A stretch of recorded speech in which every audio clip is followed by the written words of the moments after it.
Shaway mga mema ko, kumusta kayo? Welcome back dito sa aking bagong YouTube channel. For today's video ay pag-uusapan na naman natin si Popo App. Ang topic natin ngayon sa video na ito ay kung paano mag-recruit ng mga quality host.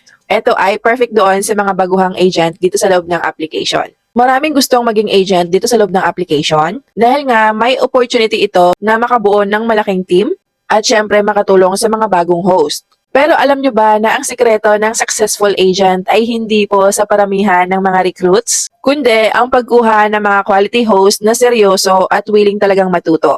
So sa video na ito ay isi-share ko sa inyo kung paano makahanap at makarecruit ng mga quality host. Pero syempre bago tayo mag-start sa video, make sure muna na nakasubscribe kayo sa aking bagong YouTube channel and naka-hit all the bell button ka para ma-notify ka every time po na may bago akong video na i-upload.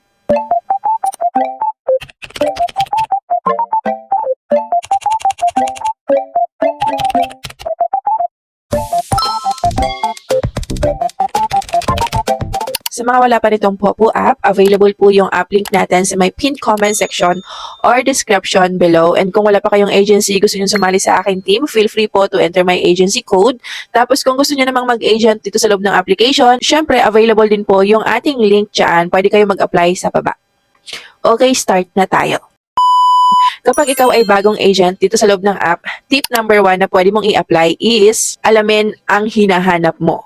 Kasi nga po, hindi po lahat ng gustong sumali ay magiging active host. Mas magandang hanapin ang host na marunong makipag-usap, consistent, responsible, at willing matuto. Lastly, mayroong positive attitude. Tip number 2 ay ipaliwanag niyo po yung opportunity ng tapat. Kumbaga, iwasan yung mga ko na agad-agad tayo ay kikita dito.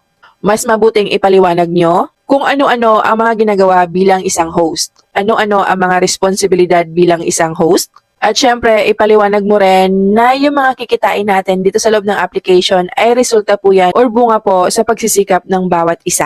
Tip number 3 mga mi, kapag kayo ay bagong agent dito, is turuan nyo po yung inyong mga host. Hindi sapat dito ang mag-recruit ng mag-recruit. Tulungan nyo rin sila. Like for example na lang na mag-set up ng profile. Tulungan nyo silang matutunan yung mga basic features dito sa loob ng app. Tulungan nyo silang magplano ng live schedule nila. At turuan nyo silang magkaroon ng kumpiyansa sa pagla-live nila. Tip number 4 ay magbigay po kayo ng regular na suporta sa mga host nyo. Like halimbawa na lang na kumustahin nyo sila araw-araw, sagutin ang kanilang mga katanungan. So kung halimbawa nga kayo ay isang busy na agent, pwede kayong mag-hire ng admin nyo para mayroon pong mag-a-assist sa inyo sa GC para po sa mga bagong host nyo. At syempre, bigyan sila ng mga tips para po patuloy silang mag-i-improve dito sa loob ng app. Tip number 5 is maging professional. Bilang isang agent, dapat po kayo ay magalang, tapat at syempre respetuhin po yung mga bagong pasok. Ang magandang reputasyon kasi ng isang agent ay nakakatulong sa pagbuo ng matatag na team. Pero itong tips na ito sa pagiging magalang, hindi yan pwede i-apply doon sa mga salbahis na nag-apply po na mag-join sa agency nyo ha. Yung respeto na sinasabi ko dito ay doon lang natin yan i-apply sa mga karapat-dapat nire-respeto, okay? Ang matagumpay na Popo agent ay hindi lang mahusay sa pag-recruit ng mga host. Siyempre, dapat mahusay din siyang mag-guide at mag-support sa kanyang team.